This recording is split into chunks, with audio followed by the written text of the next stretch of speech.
Jessica's or something? That too. I loved it when I was You had a bunch of new babies. Calling the Planning and Zoning Committee Oh, okay. to order on March 1st, 2022 at 9:34 a.m. Would you call the roll, please, Amanda? McGinnis, Here. Curtis, Yeah. Awful, Barr, Yes.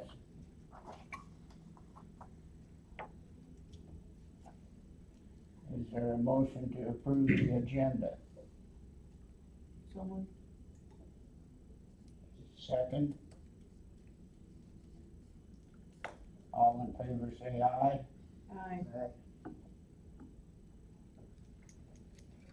Has everyone had a chance to check the claims?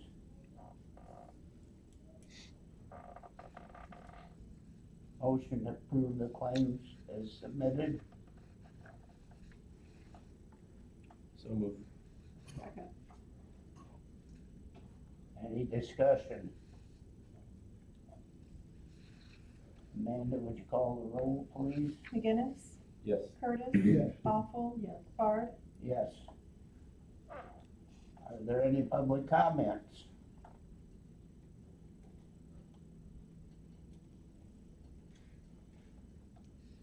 Reports from the departments. Kurt? You're gonna start with me? We're still in the process of the senior deferral program for real estate taxes.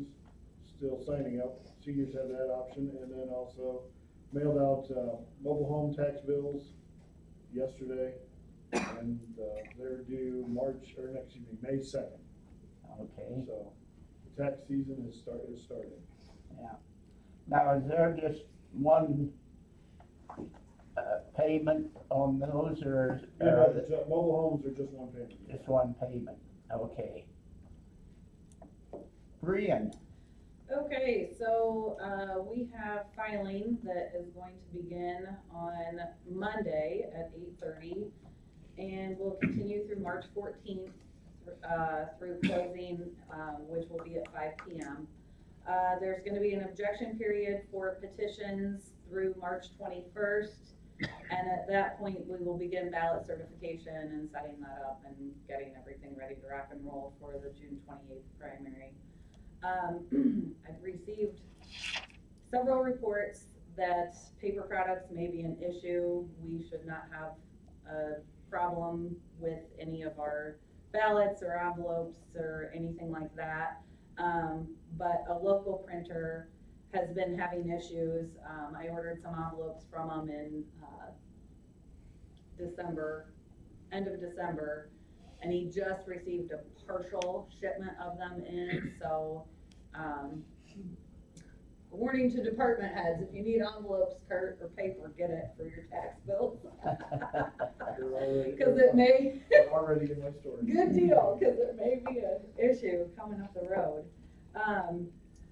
Statement of economic interest will be going out on March 3rd, so in just a couple days, everyone's gonna be receiving the yellow sheet. And remember, it has changed.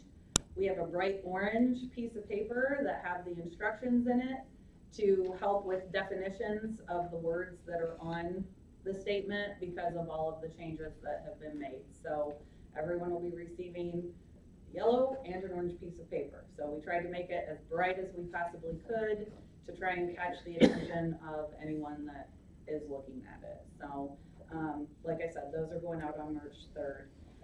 And then as far as on the extension side of things, we have all of the levy information entered. We received the railroad and pollution assessments in from the state this week. So Mary has been working on entering those. So it's just gonna be a matter of when we should be ready to rock and roll, when the assessment is ready to roll over to us. We should be ready to go. Haven't talked to Bob as far as if he thinks we're gonna be on the same timeline as last year or not, but so far so good from the state on what we've needed from them. So, that's all I have. Okay, election primaries are 3 months away. How are we doing with our voting machines? I know from last year, you kind of indicated that, We definitely need new voting machines, and that is on the radar. They're not going to be until, primary of, 2024 is when I'm looking at instituting new voting machines okay, at the earliest. but we're okay to get by with what we have? Yeah, our voting devices work, they count everything the same. The problem that we're running into is the software is old. So if it crashes, we have nothing to back it up. But we have paper ballots, you know what I mean? So, we're okay as far as that goes. But our devices themselves, they're older. They don't make them anymore. They don't make replacement parts for them. So it's kind of a limp along until we can get new devices. I mean, they still work. We still have spares. Everything's okay on that aspect. They still tabulate correctly. It's just a matter of outdated equipment. Is Yeah. what it is. Okay. Planning and zoning office report, well, Bob isn't here today, so I guess we don't have any report on that. Discussion on zoning ordinance for storage building. A week ago this evening, the zoning board had a meeting, and it was to discuss the rezoning of rural residential to business. It was fairly well attended, as this was down at south of Killart Lake. And this gentleman wanted to put in I think it was 20 mini storage warehouses. Well, there were pros and cons and discussions going on, and then it came time to close to the vote, and it was pointed out that 2 acres were required for establishing a business, to have a business in that area. And he only had, I think it was about 68/100ths of an acre, 3,000 square feet. So it was turned down. It was a unanimous vote. Well, then the meeting was null and void due to some legality after something was discussed with the state's attorney. So basically the meeting and the verdict meant nothing. However, in our zoning ordinances in businesses, we have 48 different type of businesses that are included in the one ordinance on businesses. One business we don't have is mini storage warehouses. So it would seem that we should probably have a ordinance on the books that would include that. This person may reapply. Who knows, 5 years, 10 years down the road, someone else may reapply. We have these type of things here in Watsika, 2 locations out at Drolley's and on the west side of town, just as you go over the bridge. And we also have some in Sheldon, but those are in municipalities. We don't control that. So the thing is to get something that can have guidelines for anyone to follow. And you were telling John, Amanda, that you looked up some and what did you find? I took Bob's advice and looked on Kankakee County and Livingston County. On Livingston County, I found, for boat storage, I found boat rentals. But I didn't see anything for boat storage. And then for Kankakee County, I couldn't find anything for Okay. Kankakee County. It sounded like this would have been used mostly for boat storage because it was, like say, the south of Kellart Lake, this individual lives on Kellart Lake, and it sounded like you had quite a few people that said, oh, that's a great idea, we have someplace to put our boat instead of having it sit out on our lawn beside the garage or something during the season that we don't have any boating. But the vote was unanimously against because he only had 68 hundredths of an acre, 30,000 square feet. And like I said, then it was just declared null and void, so it would seem that it would be maybe to our benefit to have this type of ordinance on the books. What discussion from you people out there in the committee, Chad, Kurt, or? I'm scanning it real quick.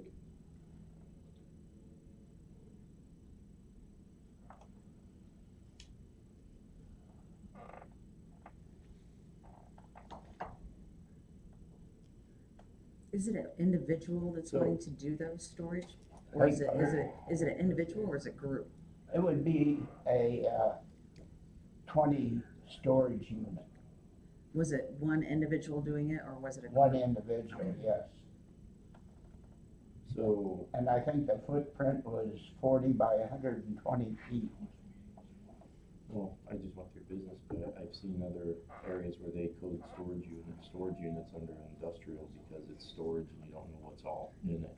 And we have under the, to industrial, the business one, it covers, cause there's the caveat, but it's 2 acres. The M1, M2 industrial is 1 acre. And it, under conditional use, I mean, everything's under conditional, permitted industry, non-retail, commercial, laboratories, offices, you could squeeze it under that, but conditional, item, let's see. Yes, Brian? I just wanted to say, yesterday Amanda had called me and we were Commercial carrier, talking about docks, Kankakee and storage, like Livingston their County and facilities. their, zoning ordinances It's a and things commercial like that. storage. So we You did could call call the it Livingston industrial. County Planning and Zoning, and they said that they just had an instance that, they had someone apply for storage units. And, they ended up doing a zoning amendment, or what we would call a conditional use. And they fit it under their commercial general business. But it all fell under their actual ordinance. So, like Chad's reading the different types of conditional uses, so, they said that they were able to, do an amendment to allow it to be classified under their commercial general business. So, I don't know if we have something in the zoning ordinance like that, but And it's that's conditional, what they did. yes. It would be on page, I think part of the problem with this one was that the application was The acreage. changed to business and not M2. Yeah. and acreage, right? Yep. Yeah. Because the business was 2 and But even if it was M2, then it'd still have to be conditional because it's less. conditional in 1 acre. And that's, yeah, just about everything under M2 is conditional, Yeah, which is probably wise so that we can make sure that we look at everything. So yeah, There were some other questions about this parcel that's involved there that may or may not have something to do with it, but apparently this parcel is underwater most of the time. And yet it's zoned residential, which yeah, is probably not likely that they would ever pass a perk test. It's also too small to build a house on unless it was gonna be about 10 foot by 10 foot and 4 or 5 stories tall. Yeah. So I mean. so the question Never is, should have been zoned that way in the first place, or platted that Yeah. way. so the question is, should mini storage units be put under, have its own classification and under regular business versus the industrial? Should we is that what's being asked, should we Well, we have- classify we mini have- storage? It's up to us to bat it around and Yeah. decide Yeah. what we wanna do. That's part of the problem as to why, nothing proceeded further with the application. It isn't that anybody is against doing it. In fact, the residents down there are yeah, they kind did. of Is- in favor of it, Yeah. but just to get Prairies, T's crossed and I's dotted in the right places is what we're trying to figure out. Now, And really, a business of this type is probably never gonna take up as much as an acre of land unless it was a huge location. Most of these things are, about in the same size of what this person was applying for. I think it was 40 by 120 would be the actual footprint of the storage sheds.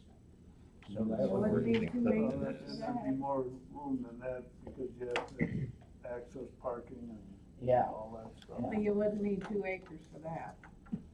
so, and he's got 30,000 square feet. It's along 49 and where you turn to go to the Country Theater Workshop. And that's where that parcel is. Now, I talked to Bob last week and he said he may purchase that adjacent lot to the north. And so there again, unit that size, can't less have than anything 50 units. really be done with it because that's Because the 32,000 industrial square one, I feet. think, is more for your So you truck. couldn't build a home on it or anything else. So that would give him about an acre and a half then. Like I said, when that place was platted, I don't know how. Yeah, they that's divide lots up like how that they- in a rural area. The one I was looking at was annexed into Clifton, so. I think one of the reasons, and I agreed with it, that the CPA was reluctant to approve this thing is that taking a lot that's .68 in size and putting it under, giving a conditional use under what should be 2 acres is stretching the Mhm. limits a little bit further than what we ought to be doing. They would have been better off trying to do M1 industrial under that one as a conditional, but I think we should look at mini storage and have a unit size, less than 50 units. I don't know what a standard mini storage, but Well, classify I that think, separately you then. know, probably they can build different sizes. Yeah, FBI or Morton would be the two that I'm thinking of. And his, he would have 20 and it would be 40 by 120. So I would assume they would be back to back and then 10 units long, which would be 12 by 20. And, My suggestion would be that we take advantage of the process that UCCI offers and that we could send them a request to submit to other member counties if they have an ordinance on anything of this type that we might look at and mhm. benefit from. That might be one thing that would be helpful for us. Yeah. That's something that obviously takes a little while because they gotta put it out and people gotta respond, so you're looking, hopefully a we month. have something by next month. Yeah, we will. we'll have something. Yeah. And the only But other I think option, that's something that we ought to take advantage of. I will,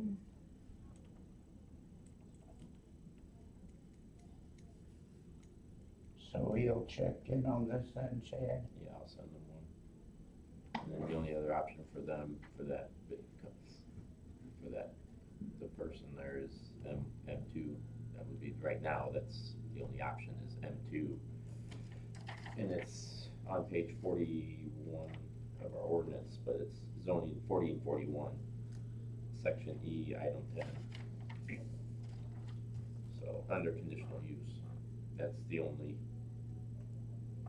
and, cause then it's only a 1 acre restriction, Right, but, And it's more in line with the size of what these units would probably be. Yeah. We could always make an addendum to M2 specifying that if we wanted to, but I right now think it's the- up to us to figure out what we wanna do.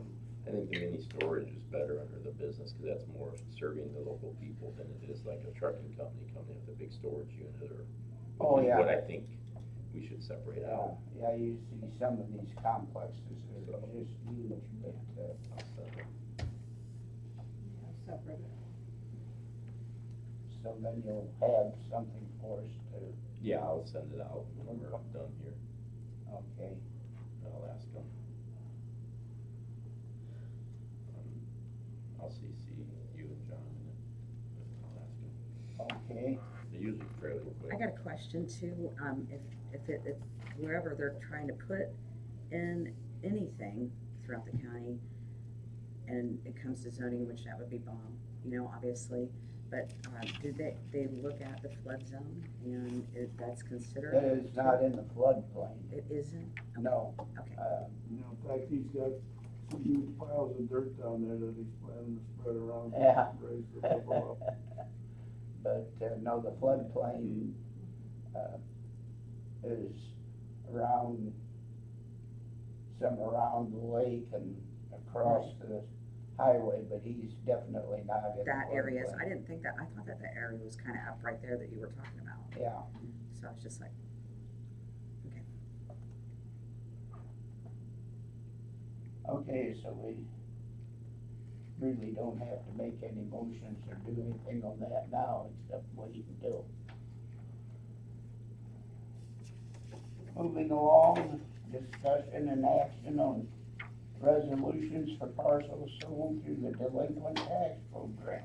Brian.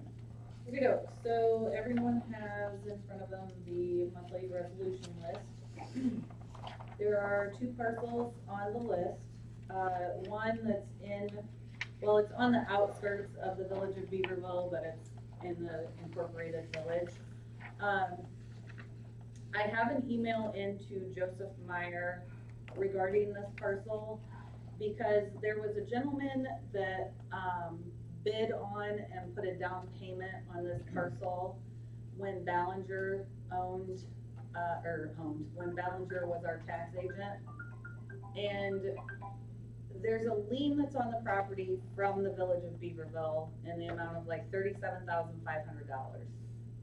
And the tax agent wasn't able to get that lien released, but I don't know the circumstances, of the contract with how much the gentleman put down, if any of that was reimbursable, if he still wants the property, because up until June of last year, he still wanted the property. So I have an email into the attorney, from Joseph Meyer, who is supposed to be, he was working with the village of Beaverville and the gentleman that put the down payment down to try and come up with a resolution. But since I don't know what that resolution is, I would prefer that the board didn't act on this resolution until we have some sort of answer regarding it, because I don't want the gentleman that put the down payment to come back and say the county sold it from under him and ask for money and have an issue. And so like I said, I'm just waiting on an email back from the attorney from Joseph Meyer to find out the status of that inquiry from last year. The other parcel is one that is in, Watsika, and it's on Locust Street by,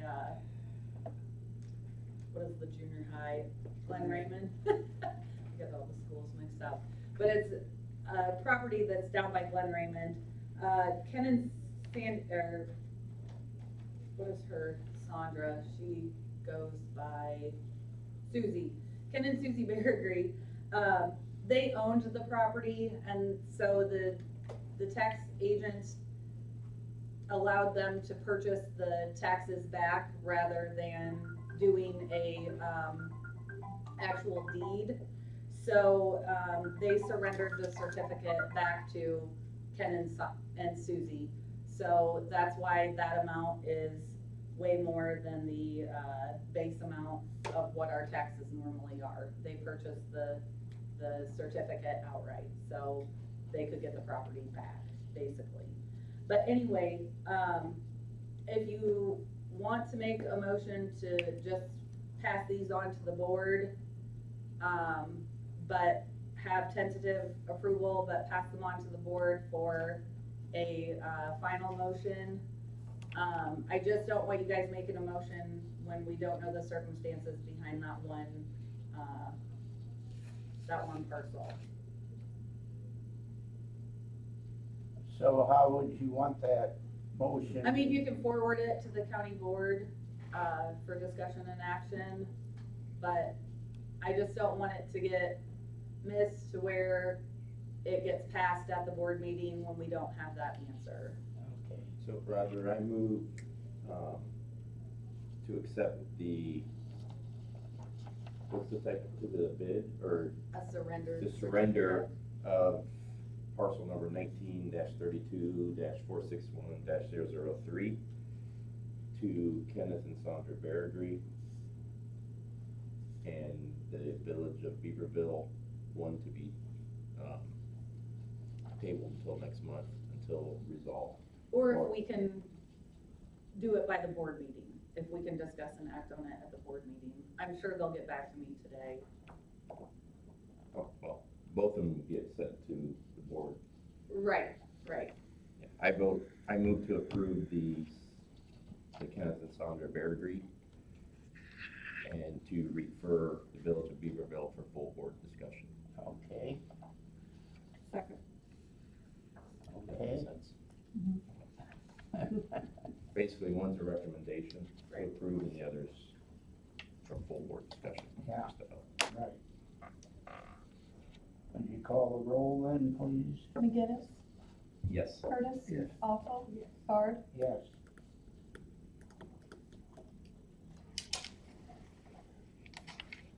Discussion on building permit enforcement, fines and penalties, that's tabled till next month. Discussion and action on publication of rural homesteads.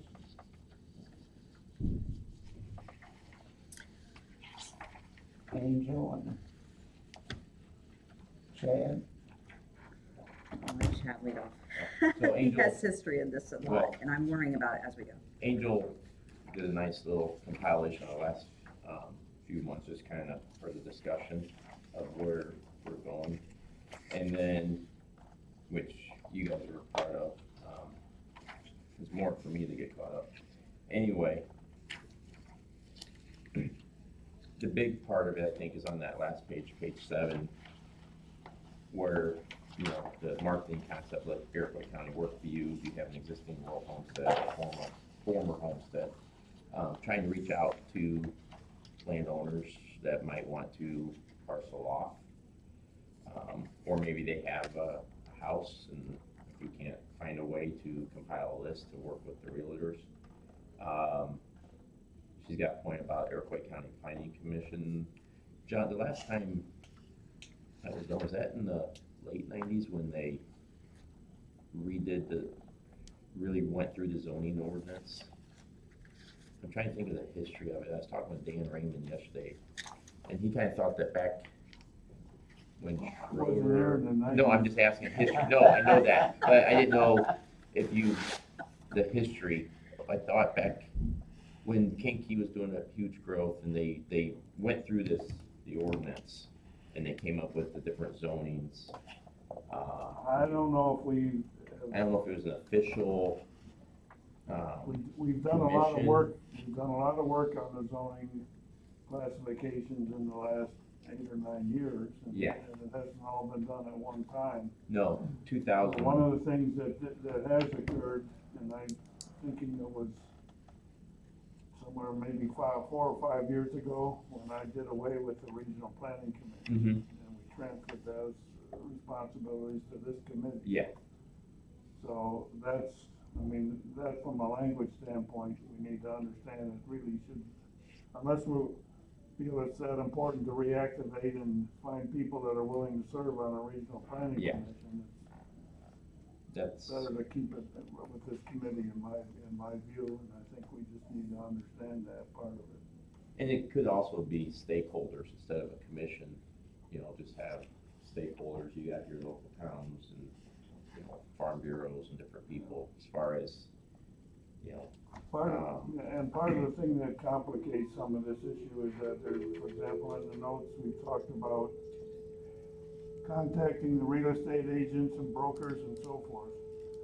I have to say that I'm not against that idea, but I'm sort of the opinion that they're probably not gonna embrace this as enthusiastically as we are, because their business is selling things like that and making big commissions. Mhm. And if they tell somebody a vacant lot to build a home on, their commission is gonna be pretty small compared to other opportunities that they have. So I think it's something we need to be aware of Yeah. and realize that we can't put all our marbles in that hand, because No. it won't produce any fruit for us, so. No, but they also could be very well part of it. We have the list and they can reach, we help find some of the legwork. You never but know when I they don't have a know. client that comes in and says, I wanna build a home out in the Yeah. country, and, Yeah. you know, Um, they may refer them accordingly, so, Yeah. I'm not I saying we think- shouldn't, but it's just, I think the biggest part too is this board's, or this committee's intent on those properties out there where,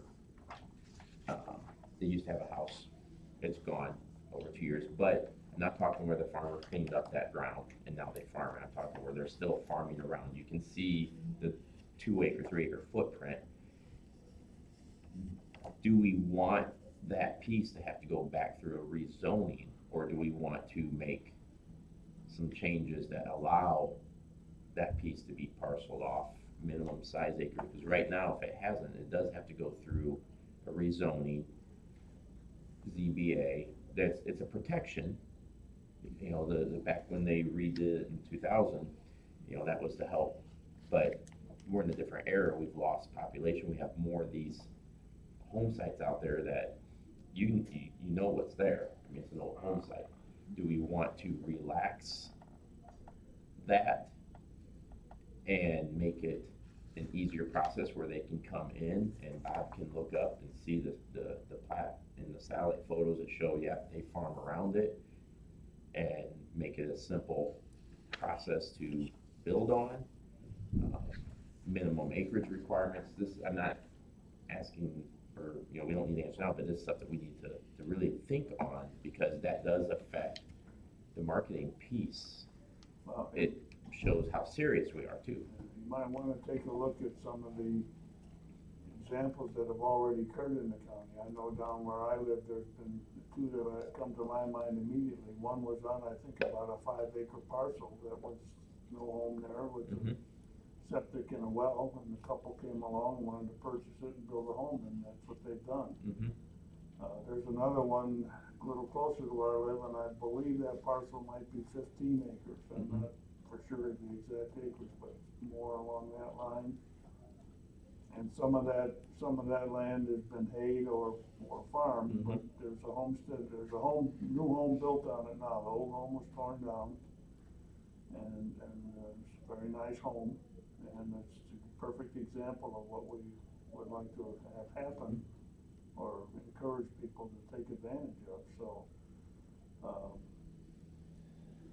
Definitely a minimum I think, acreage requirement. I think, yeah, I think that's something we need to look at, but it seemed to me, I thought we were talking something like around the 5 acre Mm-hmm. size. Yeah, And, that might be something to focus on. yeah. Mini homestead, 'cause you have, I mean, we're in a migration period, and there are people that wanna go into the rural roots. You watch a lot of the shows, the farmers market stuff, I mean, there's a big movement for that. There may be some of these, And we bigger lots that are bigger homes that are on like an 80 acre parcel where the home part itself was sectioned off, Mm-hmm, and there's others where it wasn't. mm-hmm, But that, again, would be something that we might wanna research and look at. yeah, So that would be the next move, is to look into some of these situations and then come back and, Well, we need my guess would be that we would find there's a myriad of different situations out there. If there's 100 parcels out there, there might be 100 different situations as far as the size, as far as, you know, what can be done with them and so forth. I think our intent is to try and find a way to encourage people to come and look at these and wanna build a home on them. People that wanna live in a more rural area. And I think we've recognized the fact that with some of the activities to the north of us, there are likely gonna be more people wanting to locate in this county, which we think is probably a good thing, but we wanna try and accommodate them and let them know what's available. And I think this is one of the avenues that we wanna make available to people. so with this marketing concept that we're looking at, it's really left up to the individual property owners to make that decision and come to the county and open those conversations. At this point, see, or are we going to? I don't know of review anybody that has any property of this type that has it on the market for sale, if that's part of what you're talking about. I'm not sure the reason for it, maybe they don't have it there because they don't think there's a market for it. Well, this would open those conversations Yeah. probably. So- That would, and then there probably are a lot of those properties that are part of a farm that somehow, in the process of how things have gone about, there's nobody living there in the home anymore, the home is torn down. But maybe the person that's farming the land still uses the barn for storing equipment or what have you. And so there's some maintenance on it. Certainly I see many of these properties where the yards are mowed and taken care of. And, but here again, why Every they're not situation's available for gonna- sale, Yeah. I can't answer the question. Yeah, every situation's gonna be different. I think that's what Bob said, you know, it's a one-on-one situation and it's a one-on-one Yeah. choice for whoever the landowner or the property owner is, to be able to have that, but to have that option and make them aware that, you know, there might be something that could be, you know, I we just, are here to assist if that's an option, if they are determining that would be something that they'd wanna do, then let's I'm not- open the conversations Right, and look at it. and I'm not sure what the ultimate result of this is gonna be, but I can see a scenario where somebody somewhere might be like a central clearinghouse where the number of these properties are listed or could be listed. Mhm. And somebody wanting to buy them could come and peruse what's available to simplify the process. Yeah. And I don't think a real estate agent is gonna wanna do something like that. they'll be the one to facilitate the So contract. exactly where and how that's gonna come about, I'm not really sure, but I kinda think that's where we might be heading with something like this. I mean, just to read, so for the land out there that's zoned A1, A2, A1's the bigger, but they have a home site on there that they farm around. Coming up with, it may be a special zoning classification to split that off, but without having to go through ZBA, because here's the definite, single-family home, pre-existing dwelling for the purpose of this section is considered pre-existing if it has been in a habitable condition with utility service for at least 3 years and inhabited within 1 year. So if they haven't lived in it,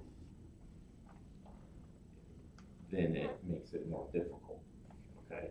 So if we can think of some of these sites that maybe it's an 8-acre field, 160 acre, where the old farm homestead, the traditional farm homestead before we turned more corporate, that is gone, but they farm around it, we can tell, and they don't farm it because of whatever reason, like John said, they mow it.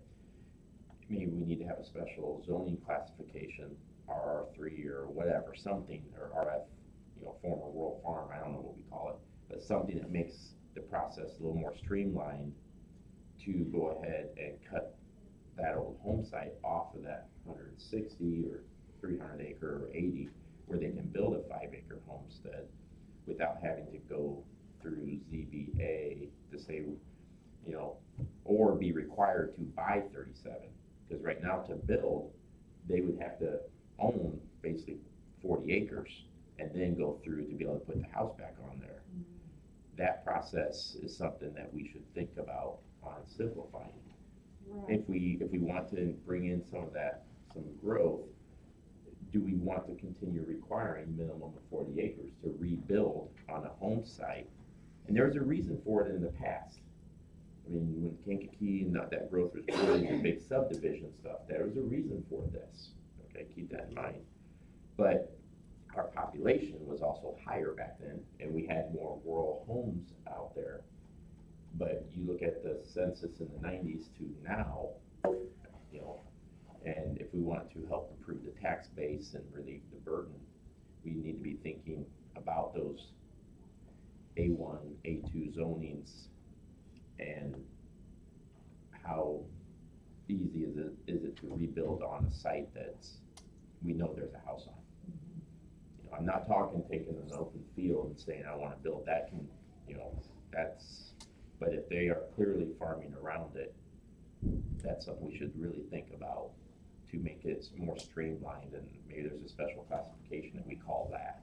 And that's just the chew on, do we want that? And there are people that will jump on it, and if it's streamlined, there are probably some farmers that would sell that piece off, unless they use it to camp on, but some won't because they like it that way, and that's fine. Right. And that's really this is an opportunity for whoever wants to look at it. But there are I people think. that'll pay a premium for. What does it for take that to land. do the special zoning classification, and what would that entail? It would have to go through ZBA because we're changing the zoning. It would go from here to the board, if I remember the process right, from here to the board to ZBA, or from here to ZBA. I think it would probably go to the record for CBA. From here. Yeah, because they would have to have a say, because we're changing the zoning, Okay. Right. so. Yeah, And some of makes those sense. folks, get some input from them because they hear it, some of their issues of what they'd like to see fixed. Makes sense, you wanna make it I simple. think right now, these kind of situations may have been handled under conditional use Mhm. or variances, because I'm trying to remember this one that's down, it's, I don't know, 4 or 5 miles south of where I live, and about a mile or two east, but it's like I said, it was a 5-acre parcel, it's out in the middle of nowhere. It was originally Yeah. a farm home, there was no house there, but the rest of it was. And I remember those people applying to get our approval. That's one of the reasons I know what happened. Yeah. Because it came before the zoning committee and so forth. And then because of that, I had a little interest with, if I was driving in that area, kind of observed that, yeah, there was a house going up there.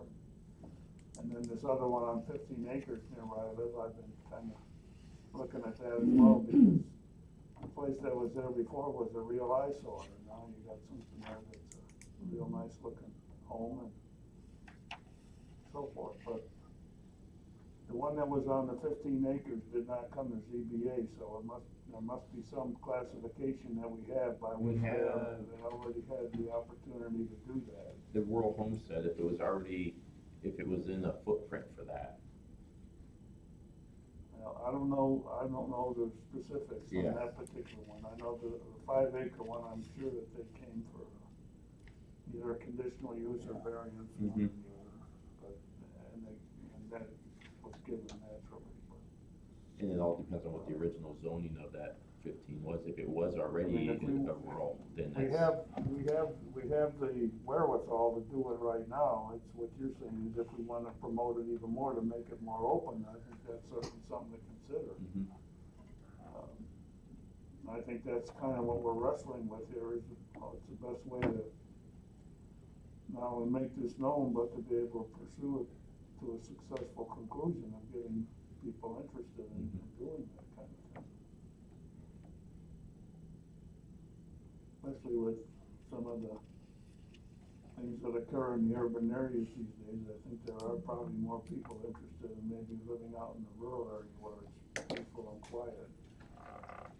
Well, my grandmother owned 80 acres, and 5 acres was with the homestead. The house was torn down, and the property was sold, but the 5 acres is just grown up in grass. I mean, it's not being used or Yeah. anything, but they are farming the 80 acres. Yeah, so it's probably So still. there's a chance of something there. Yeah, so it's probably still an A1 zoning, and the only way you could build is ZBA for a conditional, and that's not guaranteed. You know, they look at everything. But if that 5 acres, we had a special zoning classification where you don't have to have the 37 or the 40, you could build on an existing site that historically had it, put them right back on that mile section.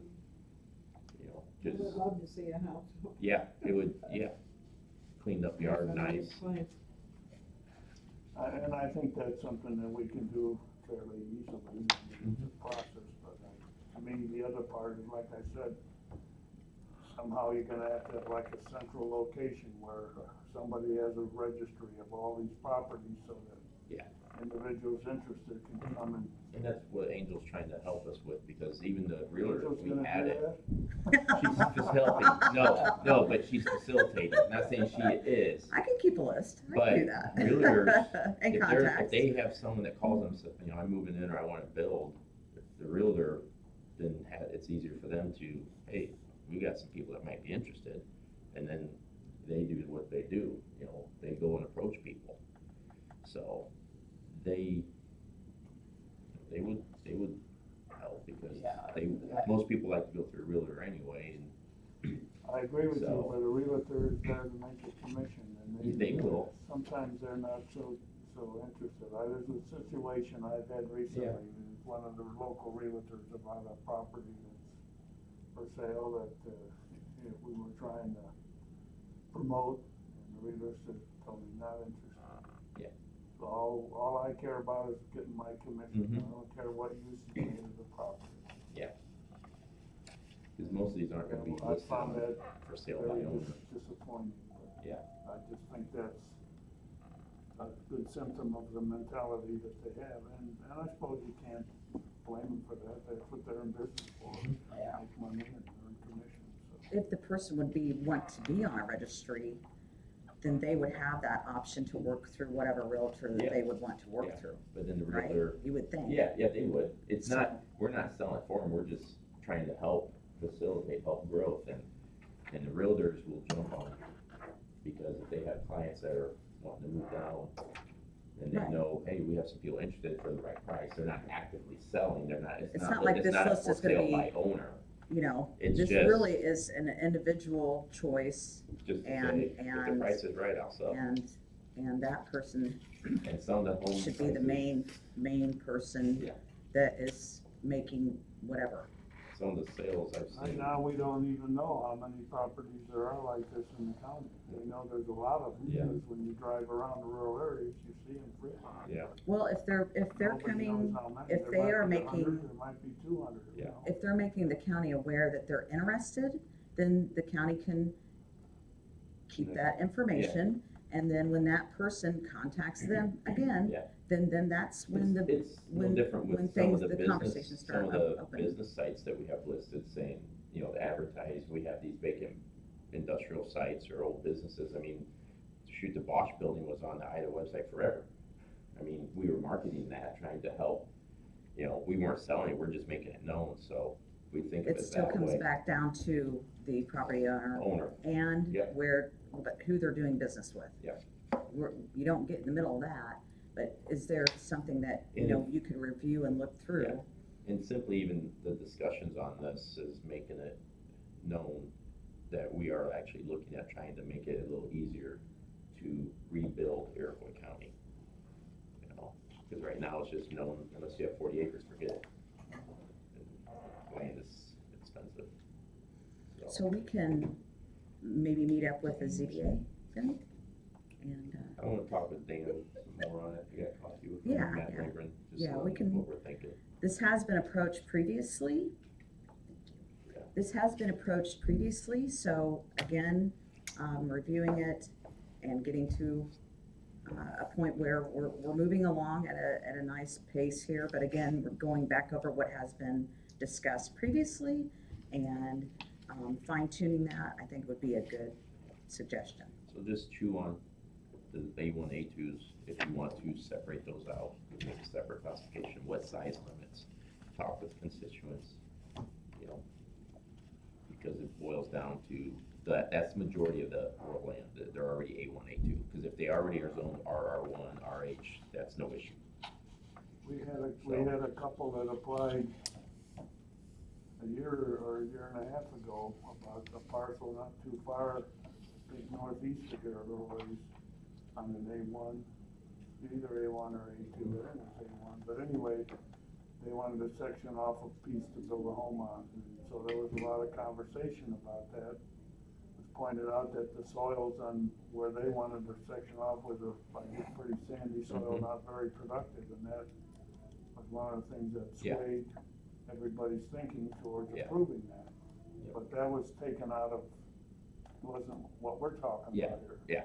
But Yeah, I'm not talking that piece where we're gonna make it. But it demonstrates to me the interest in people wanting to build rural homes. Yep. And Especially today. making use of what we already have makes a lot of sense, I believe that was a $400,000 home, wasn't it? something like that. Yeah. I don't remember all the specifics anymore, but my brain is getting too fragile, I guess. Don't be Stop alarmed, falling John. off your horses. Now it's that COVID stuff. Yeah. Fog. I live in a fog. Okay, so you'll be checking on that The previous one, but everyone needs to chew on it and talk with people. and An A2, look at A2 and A1 That's land mainly, yeah. for a special zoning classification. Or we make one. And I have ideas on how that would work, but first, it's just a matter of, do you want them building on previous site? That's a big thing. and then, like John has pointed out, we should have a central clearing place that, okay, here's the ones that we have, and that way, people can go out and take a look at whatever they want to, and yeah, we'd like to build here. That's the main thing, like John says, where are they? You know, that's what we should be finding out too, is, so we have a listing of them. And how do we do that? Having a listing is one thing, but how do you, is it the responsibility of the county to go, you know, to promote those, or just have that information? You know, there's a registry, fine, there's people that are interested. How far out do you go? You know, it's up to that individual person, really, where they wanna go with it. First, we need to make it. The county benefits by getting a home on this, and then So- putting the tax rolls and. Sure, and so if there is a registry, and, say for instance, that person is talking to another person, there's some questions on how to go about what to do with the registry, you know? And really, it's really for the zoning to know that these people, they have a listing. If these people call and it's about this area, then they're looking at establishing, you know, on a homestead, and that's where it falls into the A1 and A2 looking at, right? First step, I think, is coming up with a way to streamline building a house. Mhm. And that then will drive everything else Sure, before, I mean, we can still try to advertise we have home sites. Yeah. But right now, the way the ordinance is, 37 acres. Right. 0.5, 37. so that needs to be So addressed we have to first, really yeah. seriously address that piece. And before Yeah. compiling a registry. to make it more affordable, Right, so. make it more easy to do. Have your ducks in a row, so when that does happen, when someone does call, we have the answers. Yeah. And Yeah. here's how it is. Yeah. And then that kind of makes things go more smoothly. So setting that up prior to getting this registry is the name of the game. Okay. So that it goes through the zoning board a lot more smoothly and Quickly. quickly too. Remove a People step. don't I like to think in a wait case forever. like this, the function of the zoning board of appeals is more to conduct hearings where the public can weigh in on comments and Mhm. gather evidence that, you know, when you're talking about making the zoning changes, Yeah. that's what their role is. Yeah, So, we first have to come up with a plan for that. So, I'll send you CCI the email later today, I have it in my phone as a reminder when I get back to school. okay, is there any old business?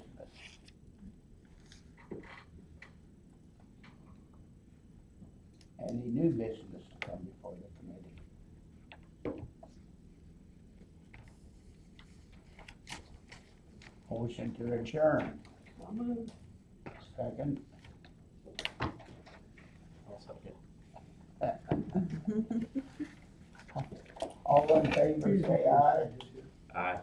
All opposed, same sign. Okay, we are adjourned.